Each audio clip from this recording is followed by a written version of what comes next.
रामटेक तालुक्यातील डोंगरी गावात घडलेल्या एका भीषण अपघाताची धक्कादायक माहिती आता समोर आली आहे। शेतातील धान काढण्याच्या कामादरम्यान थ्रेशर मशीनमध्ये अडकून एका मजुराचा जागीच मृत्यू झाला आहे।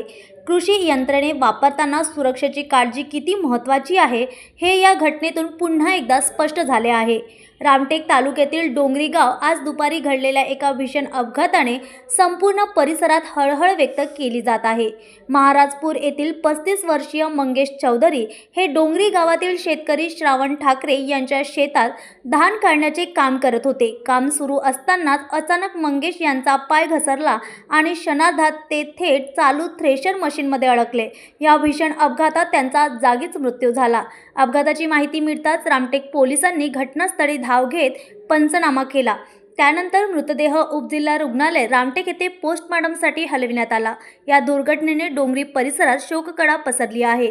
कृषी यंत्रणाचा वापर करताना सुरक्षा उपाय न पाळल्यास धोका किती मोठा असू शकतो हे या घटनेने पुन्हा सिद्ध केले आहे। शेतकऱ्यांच्या आणि शेतमजुरांच्या सुरक्षेला अधिक प्राधान्य देणे ही काळाची गरज आहे। न्यूज एक्सप्रेस करिता पंकज चौधरी, रामटेक।